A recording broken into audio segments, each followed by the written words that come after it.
jërë ngeen jëf mbokki internet yi ñuy siiw seen chaîne leader Sénégal 7 mbégte ak bànneex la ñuy amaat ak yéen ñëwaat ak yéen seen émission sport sur Sen 7 tey nag ñu dalal ki nga xamante ne mooy Mouhamed El Amine Diop nekk journaliste sportif Mouhamed ñoo ngi lay nuyu bu baax a baax di la jaar. maa ngi lay fay Ibrahima Khalil Ndiaye donc di nuyu sa mbokk internet du Sénégal 7 yëpp ñuy seetaan à travers cette chaîne di rafetlu liggéey bi bu baax a baax.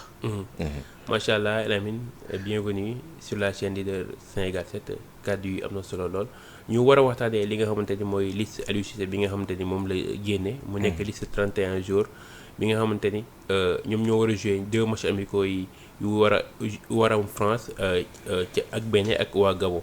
ñu war a waxtaanee aussi li nga xamante ni mooy ñaari match yi les enjeux du match war a waxtaanee li nga xamante ni mooy làmb ji. mooy Balla Gaye 2 ak ki nga xamante ni moo di Tapha Tine. Modou Lo Siteu combat bu bëri coow. ak Sa Thiès ak Eumeu Sène. loolu lañu indi tey jii ci sama bi. Lamine ginnaaw bu ñu la nuyoo bu baax. di la dalal ci seen chaîne de Sénégal 7. ñu bëggoon tey jii Aliou Cissé def benn liste 31 jours ban jàngat nga am ci liste boobu noonu. Bon jàngat bi ma am ci liste bi mooy déjà dans un premier temps il faut noter que c'est une liste boo xamante ne nii ça va vers la continuité. Parce que c'est une liste boo xam ne ñu ngi ko publier au lendemain de l'élimination du Sénégal à la dernière Coupe d'Afrique des Nations en Côte d'Ivoire en 8e de finale. Donc après mu am trêve bi Sénégal war a jouer 2 matchs amicaux d'ailleurs sax joueurs yi actuellement sont en regroupement à Amiens parce que foofu la ñuy jouer match yi. Donc Aliou Cissé a publié une liste de 31 jours yoo xamante ne nii am na ay nouveaux ñu si nekk. Donc loolu dans un premier temps mu nekk loo xamante ne ni mooy jàngat bu ci njëkk.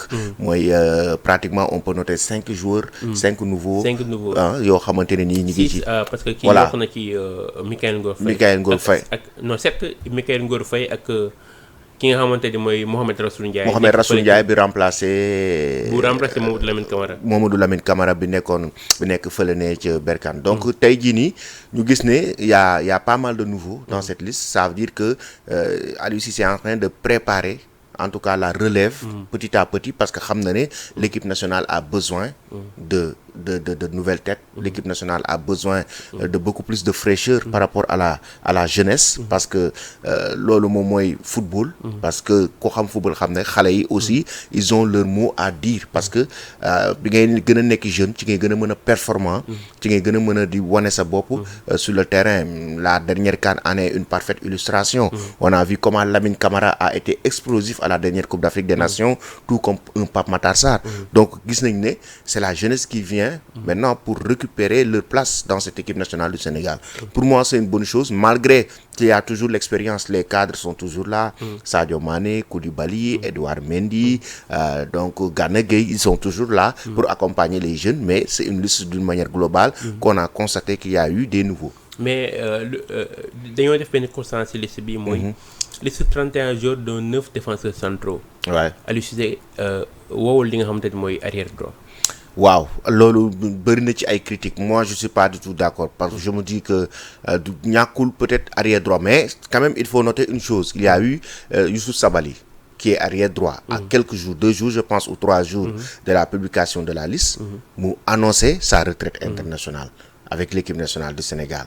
Loolu aussi c'est un constat. Youssouf Sabaly à quelques jours de la publication de la liste dafa annoncé ne que ne mu retiré wu na équipe nationale du Sénégal. Ça veut dire que tey jii nii il y avait que Formose Mendy qui peut jouer sur ce poste. Crépin Diatta a joué sur ce poste lors de la dernière CAN. Pour moi c'est pas quelque chose boo xamante ne ni c'est catastrophique malgré que Aliou doit commencer maintenant à comme il y a un manquement c'est-à-dire comme il y a un Sabaly qui a pris sa retraite. Maintenant il faut nga utal Formose Mendy benn doublure. boo xamante ne nii di nga am benn arrière droit de métier. pas Crépin qui peut dépanner comme piston. mais nga ut arrière droit de métier boo xamante ne nii qui peut jouer sur ce poste. Et aussi tamit def nañ benn constat que Formose Mendy depuis ba ñu jógee CAN ba léegi joué wul. waaw si week-end bii lay soog a joué waat. exactement donc moom laa lay wax moo tax man la il faut mu utal ko doublure boo xamante ne ni tey jii nii tu ne seras pas obligé de jël Crépin. di ko fa teg pour muy dépanner. donc nga am 2 arrières droits de métier. moo gën nga ut benn joueur boo xamante ne nii c'est pas son poste de prédilection nga ko fay teg pour que muy dépanner pour man côté boobu noonu le sélectionneur yaakaar naa ne avec son staff dinañ ci liggéey bu baax a baax. pour que côté droit bi surtout côté droit bi parce que ça a toujours été pour man si faayu équipe nationale pour que ñu xool un arrière droit de métier. ba tey tamit ñu des ci défense bi ñu gis ay nouvelles têtes comme Seydou Sano. nekk ancien joueur de l'Union sportive de Gorée. mu signé woon récemment Braga après mu daal dem Al Gharafa. fële ci Qatar. mu nekk joueur boo xamante ne Aliou Cissé woon na ko si liste bi naka nga gisee la convocation de Seydou Sano. Effectivement donc pour moi c'est une bonne chose. Ces genres de joueurs il faut quand même les donner l'opportunité et la chance quand même de venir côtoyer l'équipe nationale du Sénégal pour non seulement montrer le talent mais aussi pour jàng. parce que genre jeunes yoo xamante ne da ngay gis potentialité yi nekk ci ñoom tu as besoin en fait de leur donner leur chance pour que ñu ñëw équipe nationale jàng parce que équipe nationale quoi qu'on puisse dire récompense la war a nekk. jeune boo xamante ne nii mi ngi progresser. il est performant mi ngi ci bonne lancée. il faut le récompenser comment indi ko équipe nationale mu jàng mu wane talent am aussi. et ça va lui permettre aussi de servir à l'équipe nationale. tu vois un peu pour man c'est très important genre jeune yu mel noonu et moom kese am na ko ci mel ni Mikayil Ngor Faye nekk Barcelone. donc moom aussi même s'il est venu au dernier moment. il ne faisait pas partie de la liste initiale des 31 jours, il est venu en tant que suppléant, mais quand même pour moi c'est une bonne chose, genre jeune yooyu noonu parce que ça prépare la nouvelle génération voilà dans au sein de cette équipe nationale du Sénégal. gis nañu muy Sano muy Mikayil Ngor Faye benn attention bu figurante parce que Sano il y a même pas 2 ans si banc wu Gorée la doon toog daaw mu nekk titulaire indiscutable joué dem bokkoon si équipe nationale locale bi ñu recalé ko mu dem si U20 jël nekk champion d'Afrique dem coupe du monde signé contrat Europe jóge Braga dem Qatar mu bokk ci pré-liste yi nga xamante ni moom la Aliou Cissé génne woon pour ñu waroon dem CAN récemment ñu convoqué ko équipe nationale loolu comme li ma lay wax rek mooy loolu récompense la. rek non seulement récompense la mais c'est une satisfaction aussi pour le football sénégalais le championnat sénégalais. du moment où joueur bi fii la jugee US Gorée ba mën a dem signer son contrat professionnel pour ñëw équipe nationale. pour man c'est un pur produit du football local. et c'est très important. Le Sénégal a besoin de ça c'est-à-dire le Sénégal fait partie des premiers pays pourvoyeurs de talent en Afrique. Donc tey jii nii on doit tirer vers ça c'est-à-dire ces talents qui sortent du championnat local et qui partent en Europe peut-être que fii amuñu possibilité toog fii parce que sur le plan financier gain bi ñu war a am dëggantaan duñ ko mën a am fii ils sont obligés de voyager d'aller en Europe pour pouvoir gagner leur vie ci li nga xamante ne nii carrément moom li ñu bëgg nekk de grands professionnels mais fierté la aussi ci beneen côté parce que ci championnat bi lañ jógee fii lañ leen formé ay produits championnat local lañ mën a dem Europe pour mën a am possibilité dellu si waat ci équipe nationale du Sénégal bokkuñu ak kaaw binationaux yi nga xamante ne ni dañu juddoo en Europe yaroo fa ba màgg bu am envie ñëw football Sénégal soog a ñëw Sénégal donc tey jii di pour man fierté la ci football local bi la convocation de Amara Diouf nekk fële ci Génération Foot nekk champion d'Afrique U17 mu nekk un gosse de 15 ans ñu ko woo ko en équipe nationale ñu bëri ñu commencé woon nañ ko plébisciter avant la CAN naan Amara Diouf dafa war a dem Coupe d'Afrique mais quand même il faut se calmer il faut se calmer ñu bëri commencé woon nañ ko plébisciter avant la Coupe d'Afrique des Nations mais tey jii nii Aliou Cissé wax na ko en conférence de presse le fait que mu convoqué Amara Diouf Amara c'est pas Amara qui va apporter à l'équipe nationale mais c'est l'équipe nationale qui va apporter à Amara parce que c'est Amara qui va apprendre Amara n'a jamais côtoyé l'équipe A. Donc pour man à part match bu mu joué woon ci A prime bi Rwanda mais tey jii mooy bi Pape Thiaw dirigé woon yaakaar naa mais au-delà de ça équipe A mu dem côtoyer tey jii nii les grands joueurs qui sont là-bas et tey pour man c'est une bonne chose pour lui et pour sa carrière pour man c'est une très bonne chose pour lui et pour sa carrière d'autant plus que Aliou Cissé a toujours été critiqué parce que du woo ay joueurs yu nekk ci équipe nationale yu nekk ci football local te Amara il évolue à Génération Foot. Ça veut dire que c'est un produit du football local qu'on a convoqué même s'il est très jeune mais on sait que c'est un joueur qui a de l'avenir qui a cette potentialité d'aller très loin dans le football mais aussi il faut que l'expérience accompagne parce que c'est un joueur très inexpérimenté mais avec le temps il va beaucoup apprendre parce qu'il est encore jeune. Tey Amara il n'a pas encore 20 ans. Un garçon de 15 ans. Voilà 15 ans donc tey il est encore jeune il peut encore donner beaucoup plus par rapport à sa progression. Par rapport à tout ce qu'il veut faire dans le football. Maintenant il faut que xam nga la pour que la mayonnaise puisse prendre forme mu allier le travail qu'il faut ak expérience bi ak li nga xam te mooy série bi mu war a def ci mbir mi. Pour que mu mën a yegg benn niveau parce que Amara di Sénégalais di xaar ci moom mooy. À chaque fois muy football dañ koy gis comme un Sadio Mané. Il faut oser le dire Amara buy football sénégalais yi ñu ngi koy xoolee comme le futur Sadio Mané. C'est le futur il incarne en tout cas ce statut. Parce que Amara ba ko waa sur GFTV daf ne joueurs yi nga xam ne dama leen gis ci télé bi loolu ñooñu laay am chance bokk ak ñoom terrain. Exactement ñooñu lay am benn rêve boo xam te c'est devenu une réalité. Oui mu nekk loolu moo lay wan ne seul le travail paye même si tey jii nii Amara quoi qu'on puisse dire aussi. Il faut rappeler que am na compétition yu mu jóge avec l'équipe nationale U17 te gis nañu performance yu mu ci jotoon a am quand même gis nañu ñëpp xam nañu talent bi nga xamante ne nii ce jeune am na ko donc tey jii nii lu important la ci moom ba pare bu ngeen fàttalikoo am na loo xamante ne nii c'est pas du hasard Amara kat moo ko jur Adi Diouf qui est Adi Diouf c'est le coach formateur de Pape Cheikh Diop Pape Cheikh Diop ak Adi Diouf on connaît leur histoire comment ça s'est passé comment ça s'est terminé Adi Diouf a été récompensé par le bon Dieu ci nga xamante ne nii mooy Amara mu nekk di bay waaram fële ci Pikine ci ak FC Solar waaw mu nekk ay joueurs yu bëri tey jii yu nekk yu jaar ci ay loxom tey jii nii Pape Cheikh Adi Diouf demoon na ba am lu ko naqari ci kaawu Pape Cheikh Diop xoolal tey lu ko yàlla fayee moo tax fooyal booy bi waaw xoolal lu ko yàlla fayee tey demoon na am lu ko naqari lool ci kaawu Pape Cheikh Diop il a carrément évoqué que Pape Cheikh l'avait tourné le dos xam nga ci li mu coono yi mu daj ci booy mais loolu mooy jikkoy footballeur en fait Lamine waaw coono yi mu dajoon ci moom li mu defoon ci moom yëpp après amul woon maanaam xolam seddu ci woon mais tey yàlla may na ko benn doom boo xamante ne nii ñëw na pour waxuma sax moom mais pour dans l'avenir am yaakaar jox Sénégalais yi satisfaction bu incroyable moo tax ma ne la Amara soo koy xool muy football da ngay xool un futur Sadio Mané mais nag il doit être encadré pour ça donc le président de Génération Foot Madi Touré évoqué na ko démb ci benn télévision comme quoi que Amara li mu am Sadio Mané amu ko woon effectivement tu sais pourquoi parce que Sadio Mané amul woon encadrement bi Amara am tey encadrement bi Amara am Amara toutes les conditions sont réunies pour qu'il puisse devenir un très grand joueur maintenant la balle est dans son camp le football certes il y a quand même de la chance on peut le dire mais aussi s'il travaille comme il faut Amara fi ko Sénégalais yi di séntu pour man dina fa yegg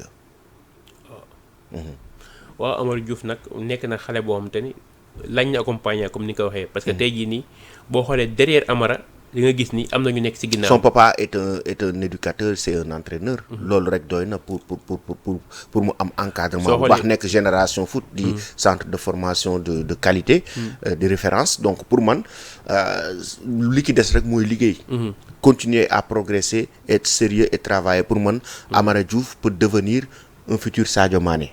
Moi je le vois sérieusement moi personnellement je vois Amara Diouf d'ici 2-3 ans porter cette équipe nationale du Sénégal. À 18 ans, Amara porter cette équipe nationale du Sénégal s'il travaille très dur parce qu'aujourd'hui il a le talent, il a cette potentialité tey c'est un joueur très talentueux mais lépp nag liggéey la. mais pour parce que tey jii nii bu ñuy wax xam nga ñun. pour loolu tamit il faut mu am humilité waaw mooy liggéey bi rek.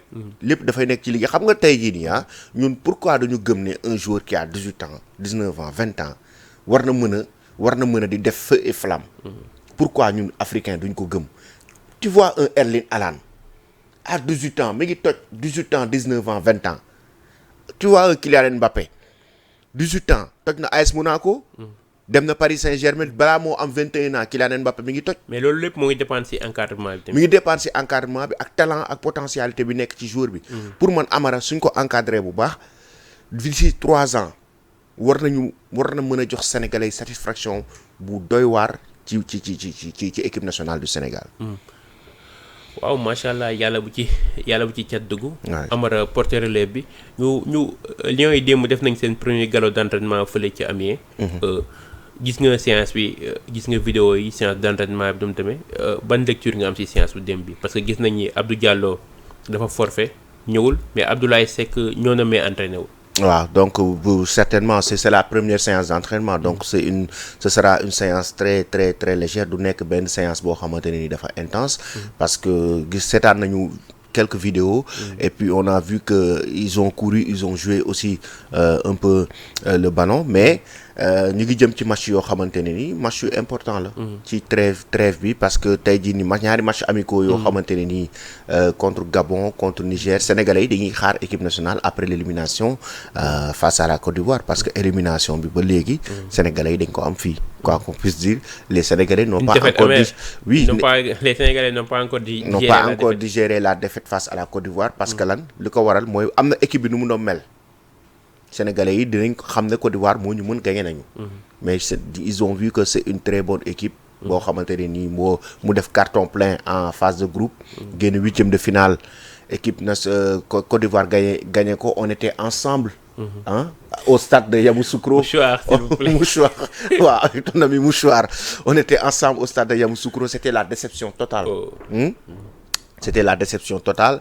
Donc parce que lan parce que potentialité bi nga xamante ne nii équipe nationale bi am na ko joueurs yi nga xam ne am na ko ba pare comment ils ont dominé ce match tey jii nii loolu moo waral pour man ba léegi digérer guñu défaite bi contre Côte d'Ivoire parce que certains se disent que voilà waroon nañu tuer match bi bu yàgg avant Côte d'Ivoire di am penalty wala avant muy égaliser d'autres se disent que waaw arbitrage bi mais c'est ça le football quoi c'est le football il y a des choses yoo xamante ne nii tu ne peux pas les prévoir en fait donc malheureusement après cette élimination ñu war a jouer 2 matchs donc entre-temps il y a eu l'avenir d'Aliou Cissé qui a été en tout cas qui a eu la confiance la fédération sénégalaise de football a renouvelé sa confiance à Aliou Cissé entre l'élimination ak li nga xam ne mooy ñaari matchs amicaux yi donc avant la publication de la liste sax Aliou Cissé savait que maintenant il va rester à la tête de l'équipe nationale du Sénégal mais loolu la nga ci xalaat le fait de renouveler Aliou Cissé à la tête de l'équipe nationale du Sénégal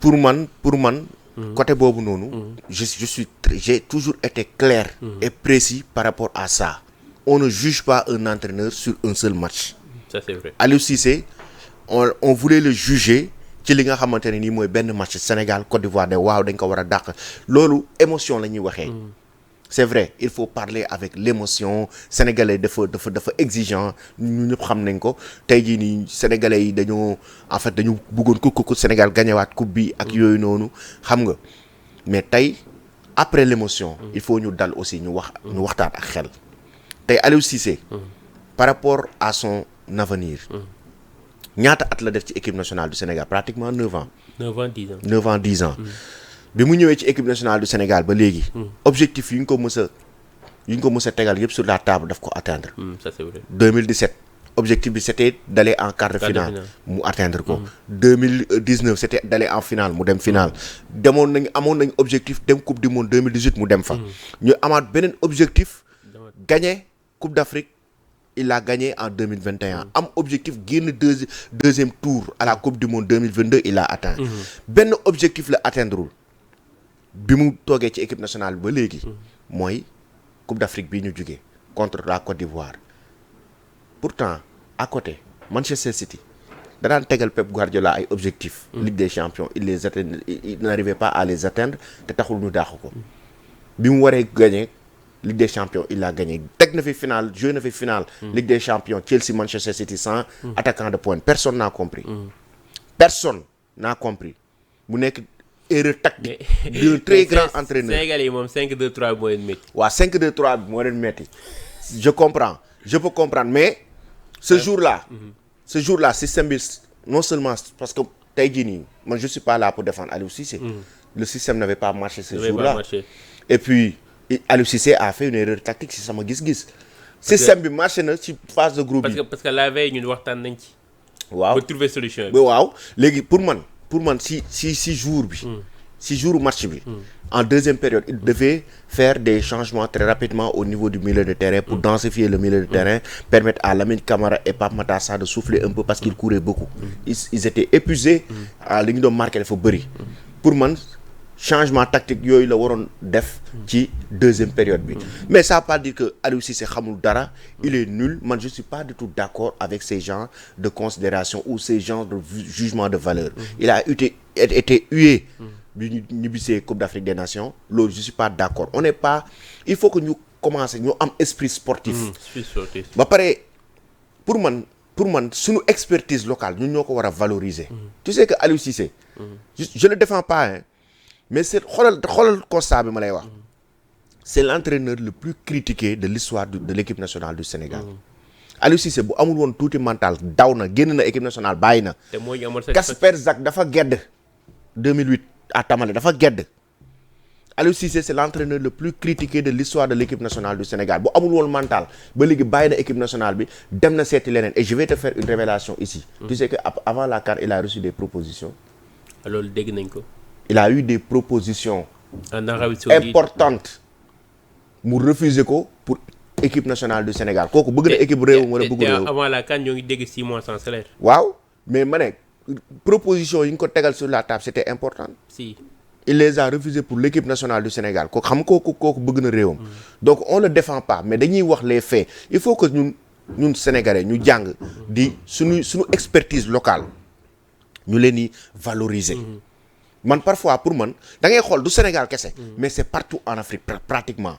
da ngay xool jëlal Eto'o au Cameroun. même le cas bu gën a proche mooy Faye en Côte d'Ivoire. en Côte d'Ivoire parce que bañ ko falee gars yi ñoo ko doon. critique yi commencé yow ñoo nekkoon ndawoon Côte d'Ivoire ba ñu wax nañ leen indil Hervé Renard ñoo fa nekkoon ndawoon. loolu moo lay wax ne ñun africain dañu war a suñu expertise locale ñu gëm ko jox ko confiance. j'ai beaucoup aimé la fédération royale marocaine. ils ont renouvelé leur confiance à l'endroit de Walid Regragui malgré l'élimination précoce du Maroc face à l'Afrique du Sud. dàq ñu Walid Regragui loolu j'ai bien aimé. parce que sport moom da ngay am benn projet. da ngay am un projet boo xamante ni continuité lay doon. tey jii nii da ngay xool. Didier Drogba bi mu bëggee nekk président fédération ivoirienne de football. comment il a été combattu par le monde du football ivoirien. xam nga li ma la wax. te pourtant ñooñu ce sont des légendes. Samuel Eto'o xoolal xat-xat jafe-jafe yi muy dund actuellement ak équipe ak fédération camerounaise de football les critiques xoolal li muy dund. te pourtant c'est un gars qui a tout donné au Cameroun. pour man pourquoi ñun expertise locale duñ ko valoriser. et kon ñëw na fii Sénégal bëgg fi taxawal lu am solo. mais xoolal critique yi dal ci kawam ñun expertise locale ñun africain en fait ñun suñuy doomu réew yoo xamante ne nii dañu war a am benn aura bi sur le plan international ñu ñoo leen di njëkk attaqué ñu leen di njëkk critiqué ñu ñoo leen di njëkk pour man ñu ñoo leen di war a au lieu que ñu leen di valoriser pour man tubaab bi côté boobu dañuy ci raw lu bëri ñoom seeni doomu réew dañ leen di valoriser. Didier Deschamps a fait combien d'années à la tête de l'équipe de France yaakaar naa moo ëpp at yu mu def Aliou Cissé te pourtant il est toujours là Didier Deschamps dafa perdre finale Euro ñu dóor ko 8e de finale Euro te dafa perdre na finale contre Portugal mu demaat Euro ñu dóor ko 8e de finale est-ce que France dàq nañ ko. non xam nga ni mu la wax mu jël coupe du monde demaat finale coupe du monde ñu dóoraat ko ba léegi France dàq ko pour man projet. man je dis pas que Aliou Cissé warul dem. Aliou Cissé war na dem mais balaa moo dem pour man il faut trouver un bon profil. surtout côté management. waruñu tëb demee émotionné dañ ko war a dàq léegi boo ko dàqee kan nga fay teg. parce que actuellement c'est très facile de trouver un tacticien. waaw mais un bon manager. quelqu'un qui sait gérer un groupe. Parce que l'équipe nationale, c'est la gestion du groupe qui compte. Parce que Aliou Cissé n'a pas été plus technique ou plus tactique que Alain Giresse. Il n'a pas été plus tactique que Amara Traoré. Il n'a pas été plus tactique que les autres entraîneurs qui sont passés au sein de cette équipe nationale du Sénégal. Mais c'est un manager, c'est un meneur d'hommes. C'est un gars qui sait gérer des personnalités. C'est un gars qui gère des footballeurs professionnels qui viennent avec le statut, avec leur argent qui viennent avec leur gloire tey kooku ñooñu noonu pour nga gérer leen il faut nga am benn état d'esprit. il faut nga am benn poigne benn personnalité benn caractère. et Aliou Cissé loo ko mënti waxal. parce que équipe nationale dañu doon gis binationaux yi ak gars yi nga xam ne ñoo nekk fii nii. waaw bu ñu ñëwee binationaux yi dañuy nekk à côté joueur locaux yi nekk fii nii. mais dama lay wax équipe nationale ci boppam Aliou Cissé bu mu ñëwee daf ko assainir yu bëri daf ko apporter ci wàllu gestion de groupe. defar un groupe très soudé loolu moo la waral nga Sénégal mën a gagner coupe l'équipe du Sénégal bi gagner coupe xoolal ñaata joueurs yu baax ñoo amoon en 2012 Papis Demba Cissé Moussa Sow Demba Ba Mame Biram Diouf ku ci nekk di toj sa club sa championnat te gagné wuñu coupe d'Afrique 2015 même chose. 2022 Aliou Cissé entre bi mu ñëwee 2015 rek dafa ko li mu concentré créer ossature créer groupe ba am benn équipe bu saine. loolu moo tax tey Sénégal mu gagné coupe d'Afrique des Nations loolu mooy résultat bi léegi nag pour Aliou Cissé dem keneen ñëw il faut nga trouver le même profil. mais ak attente yëpp yi nga xam ni sénégalais ñoo ngi koy xaar Sénégal war a jouer 2 matchs amicaux tey jii Aliou Cissé naka la war a aborder ñaari match mi. pour man ni mu ko war a aborder c'est avec beaucoup d'assurance parce que tey Gabon équipe la boo xamante ni en termes de classement FIFA Sénégal li mu ko rawee dafa bëri. en termes de classement FIFA d'ailleurs Gabon sax demul woon coupe d'Afrique bii di mu jógee. pour man le Sénégal ne doit pas venir jouer face au Gabon. que ça soit di douter wala di am dara lu muy sóoraale ci Gabon. certes c'est une équipe boo xam ne c'est en reconstruction. équipe la boo xamante ne c'est en reconstruction. mais le Sénégal est favori dans cette rencontre. tout comme le Niger que ça soit Gabon comme Niger. Sénégal mooy favori ci ñaari match yooyu. maintenant il faut s'attendre à des matchs très difficiles. parce que c'est des équipes yoo xamante ne nii dañuy ñëw am benn défi mooy Sénégal duñu gagner. waaw l'équipe à battre. donc booy jouer ak ñoom il faut que yow que tu sois très efficace devant les buts.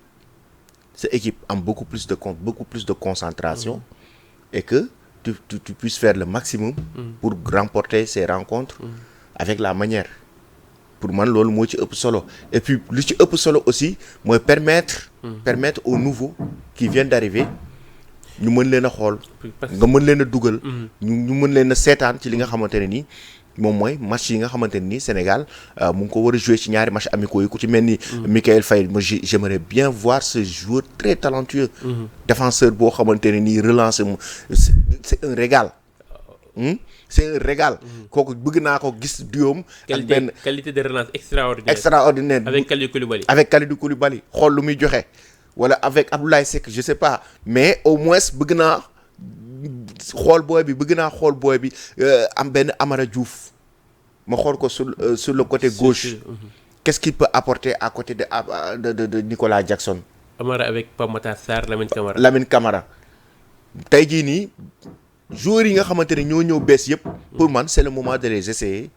parce que nga xool leen Aliou Cissé wax na ko démb après l'entraînement mu ne day jox chance ñi nga xamante ni mooy joueurs yi pour ñu jouer. effectivement loolu mooy yoon. parce que dañ daan gis match amicaux yi Aliou Cissé day woo ay joueurs ba pare du leen utiliser te loolu amul sens. waaw il faut les utiliser si joueurs yi benn moment nga am chance mooy match amicaux yi nga utiliser leen ñu xam carrément lan lañ mënee. il faut les utiliser c'est très important de les utiliser parce que boo leen utiliser dina permettre non seulement yow en tant qu'entraîneur nga xool leen mais sénégalais yi sax nga xamante ne nii ñoom aussi ñu mën a xam joueurs yi nii qu'est-ce qu'ils valent en équipe nationale. C'est important. Parce que un joueur comme Mohamed Rassoul Ndiaye nekk fële Le Havre. jot na tey jii gars yi gisoo xam. il faut pas oublier Habib Diarra. oui Habib Diarra. il faut pas oublier Habib Diarra boo xamante ne nii Aliou Cissé a remis ciel et terre pour l'amener. par le biais de Nguirane Ndao. pas Nguirane Ndao mais. La légende de Strasbourg, comment il s'appelle encore l'ancien capitaine de Strasbourg, j'ai oublié son nom. Donc tey jii nii moom moo jàppale Aliou Cissé lu bëri pour mu indi ki nga xamante ne nii mooy Habib Diarra mu nekk un très bon joueur. Donc pour moi c'est le moment aussi de l'essayer avec l'équipe nationale du Sénégal. Habib Diarra qui a reçu la convocation de l'équipe nationale de la France U20 avant de venir, qu'il a décliné pour venir avec l'équipe nationale A. Pour moi c'est très important quand même de l'essayer au sein de cette équipe nationale du Sénégal. Donc pour man joueurs yu bees yi ñëw yëpp c'est le moment de les donner. waaw il faut les donner carrément leur chance. pour ñu xool leen. waaw kàddu yooyu am na solo mais bon Aliou Cissé moom da ngay reew a tas. ñu def benn kii ñëw si Nicolas Jackson. Nicolas Jackson actuellement avec Chelsea mu nekk di briller di def ay merveilles mu nekk di réussir loo xamante ne ñu bëri réussir ñu avec Chelsea actuellement détrôné El Hadji Diouf ci nombre de buts record nombre de buts performance Nicolas Jackson avec Chelsea ban jàngat nga ci am Elamine. Performance boo xam ne c'est logique ça ne me surprend pas pourquoi parce que Nicolas Jackson boo xoolee Villarreal la ko commencé lorsqu'il était à Villarreal il était très performant certes joué wul ci li nga xam ne mooy poste de prédilection am foofu la ci Chelsea Villarreal il était beaucoup plus sur les côtés et sur le côté il était très à l'aise tu sais que Nicolas Jackson il est beaucoup plus à l'aise sur le côté que sur la pointe de l'attaque profilam loolu la sax parce que dos au but la attaquant moom te ni dos au but la. il participe si jeu bi. il participe au jeu et il n'est pas lent. Et il sait carrément quand même éliminer ses adversaires pour aller de l'avant. Pour moi loolu atu la boo xam ne daf ko indaale ci football anglais wala mu indaale ko foofu la ci Chelsea. pour mu permettre ko mu mën a am li nga xamante ne ni moom la soxla. Nicolas Jackson maintenant. Certes cette saison il a été très performant. Avec cette équipe des Blues de Chelsea. Depuis le début de la saison quand même quoi qu'on puisse dire il a eu le temps de jeu nécessaire. Temps de jeu bi pour moi c'est important. Mais souvent critiqué par les supporters des Blues. Souvent critiqué mais au finish c'est lui qui a toujours raison. Soit il marque des buts ou il donne des passes décisives. Au-delà de ça man sax je me suis dit la dernière Coupe d'Afrique des Nations Aliou Cissé devait lui donner beaucoup plus de temps de jeu à la dernière CAN.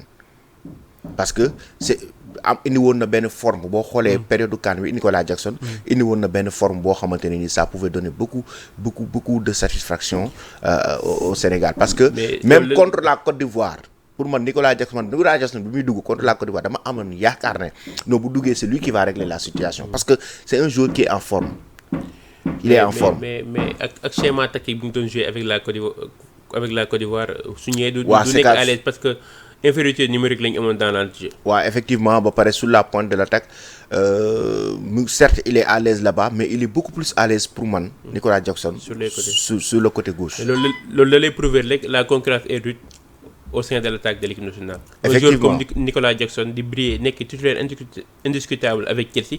ñoo di toog ba ci. Oui sauf que il y avait le cas il y avait Habib Diallo aussi qui avait la confiance du sélectionneur donc qui a débuté comme attaquant numéro 1 ci li nga xamante ne nii mooy CAN bi depuis le début de la compétition. On se rappelle c'est le même cas que Mbaye Niang en 2019 bi ko Aliou Cissé di jox confiance. toute la CAN Mbaye Niang moo joué comme pointe ba finale. donc c'est le même scénario que Aliou Cissé a utilisé pour Habib Diallo mu teg ko attaquant de pointe du début à la fin de la CAN. dañuy daal def benn transition daal di ñëw wax ci làmb yi. ak affiche bi nga xamante ni moom la ñu jàmbaar production daal di indil mu dox ci diggante Siteu ak Modou Lo combat boo xamante ni kenn xaaru ko woon. waaw combat boo xam ne bett na amateur yu bëri lu ko waral mooy Siteu jóge ci défaite contre Lac de Guiers ñëw di bëre combat royal. pour man combat la boo xamante ni statut moo ko permettre mu koy bëre ak business bi nekk ci lamb. li nekk produit commercial. waaw produit commercial mooy business bi nekk ci lamb. ak son statut son notoriété bi mu am aura bu mu am. comprendre nga mais du performance sportif. parce que bu ñu ko analyser ci performance sportif Siteu dafa daan Papa Sow qui était en fin de carrière. qui a arrêté la lutte. jóge fa. Lac de Guiers gagné ko par avertissement.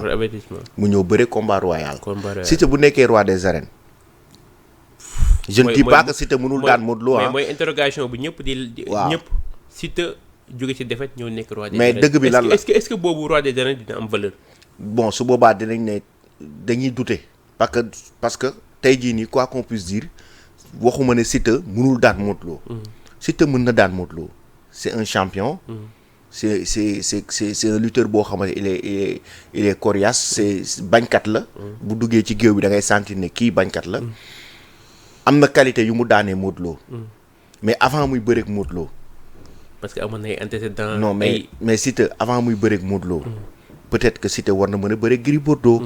war na mën a bëreeg Ama Baldé bi Modou Lo mujjee daan mook Boy Niang peut-être du ñu bëre. mais Siteu war na mën a bëre ak benn Franc. Siteu Franc. comprendre nga. c'est-à-dire am na ay étapes yoo xam ne pour man. mooy plan de carrière bi. waroon na fa jaar avant muy bëre combat royal mais même Balla Gaye Siteu waroon na mën a bëre ak moom sax avant muy bëre ak Modou Lo parce que Balla Gaye mi ngi woon. parce que ñëpp ci défaite la jógee ñëpp ñu doon xaar. entre Sa Thiès Eumeu Sène ku daan bëre ki nga xam te mooy Modou Lo moom la ñëpp doon xaar. moom la ñu bëri doon xaar surtout Sa Thiès.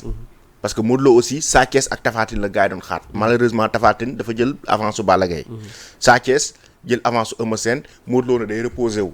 man dama yaakaaroon ne sax Sa Thiès ak Modou Lo ñooy bëre combat royal si toutefois Sa Thiès daan na Eumeu Sène parce que boo xoolee looloo gënoon logique nag. moo gënoon logique. Sa Thiès fan la jógee Boy Niang da koo daan. mu ñëw daan Moussa Ndoye. bu mu daanee Moussa Ndoye. daan rëg-rëg ñoo daan rëg-rëg. mu nekk combat bu important rëg-rëg musul am défaite ci làmb ji booy Sa Thiès ñëw daan ko. mu daan rëg-rëg bu daanoon Eumeu Sène mais kan moo ko mën a bañ pour un combat royal. kenn du ko bañ. kenn du ko bañ donc pour man looloo gënoon logique. maintenant combat bële certes business la xasu na ci. mais teewul Siteu day des champion ba léegi. parce que c'est un champion. c'est un lutteur boo xamante ne am na taille bi. am na taille bi mën na bëri. il a fait ses preuves aussi avant que. muy bëri sax la déglu nga réaction Modou Lo keroog ba ñu ko invité si Bantamba TV nee dootul may benn mbër chance. dootul may revanche waaw. dootul may benn mbër te ñëwul tamit pour foo contre Siteu. mais le fait que mu bëri Siteu sax am na benn ouverture bu mu def ci làmb ji aussi. loolu certes am na inconvénient. mais am na avantage mooy ouverture bi mooy dina tax dafa ubbil buntu beneen génération. ñu dugg ci làmb ji le fait que Modou Lo bëreeg Boy Niang ak Ama Baldé. daf la ubbil génération boobu ñu. boobu génération boobu. ñoo jiitu génération Siteu. léegi le fait que mu bëreeg Siteu génération Siteu dañuy ñëw dugg ci VIP yi. comprendre nga pour man loolu aussi loolu mooy avantage bi ubbil na benn génération ñu ñëw dugg ci VIP yi comme ça ñoom aussi ñu mën a bëre ak grand yi fi nekk parce que tamit mënuñu nekk tout le temps ñoom rek ay bëri seen biir. Gris Bordeaux Bombardier xam nga pendant plus de 10 ans benn cercle 5 personnes 6 personnes ñooy joué seen bëri seen biir. il faut que tamit yeneen jeunes yi ñëw pour que ñoom aussi ñu mën a daan grand yi tamit. jëlee leen fi boo ñaar rek tamit taxaw gars yi taxawal nañ ko. waaw combat boobu ban jàng nga ci am. Boy Niang rek combat bu metti combat choc. Boy Niang ak Reug-Reug. combat boo xamante ne nii. tey jii nii combat de tous les dangers. Reug-Reug jóge ci défaite ak Sa Thiès ñëw jël Bombardier daan ko avec la manière. Boy Niang jóge ci défaite ak Modou Lo ñëw jël Reug-Reug. jël mbëru lutte simple mbër boo xamante ne nii. ñaari mbër yu bëri coow. mais en termes de lutte pure. Reug-Reug li mu def ci làmb lutte pure. kenn defu ko fi. combat de tous les dangers pourquoi parce que danger la ci Boy Niang. danger la ci Boy Niang. Boy Niang n'a pas droit à l'erreur ci combat am bii contre Reug-Reug. bu bëggee des ci statut. bu mu nekkoon dafa war a daan Reug-Reug pour se rectifier. donc combat bi combat danger la. Reug-Reug aussi Franc mu ngi ko teg choc. combat bi danger la ci moom. ça veut dire que daf ku ci nekk ci ñoom ñaar victoire moo la jik victoire moo la jik pour mën a yéeg ci kaw. Reug-Reug s'il aspire à devenir un roi des arènes. dafa war a daan Boy Niang. Boy Niang bu bëggee des ci cercle VIP ak des ci li nga xamante ne mooy son statut boobu noonu la il faut que mu daan Reug-Reug. moo tax danger bi foofu la nekk. ku ci nekk la victoire est impérative. macha allah El Amine kàddu yi am na solo. xam naa kàddu gi waxtu bu ñu joxoon jeex na. di la wax sa kàddu gu mujj rek. waaw Khalil Ibrahima maa ngi lay jaajëfal bu baax di rafetlu yow tamit sa liggéey bi ngay def fii ci Sénégal 7 ak beaucoup de professionnalisme. genre jeunes yu mel ni yow vraiment da ngeen di jox da ngeen di wan yoon bi jeunes yi nga xam ne dañu bëgg dugg ci journalisme sportif parce que yéen a ngi def liggéey bu am solo. donc ñoo nekkoon dawoon Côte d'Ivoire ma gis fa liggéey bu am solo bi nga fa def boo xamante ne ni vraiment rafetlu naa ko. donc maa ngi lay jaajëfal ci liggéey bi di la remercier ci invitation bi di nuyu internautes yi ak waa Sénégal 7 yëpp. merci beaucoup El Amine ci sa teewaay. di leen jox dig daje mardi wi di ñëw ba ëllëg.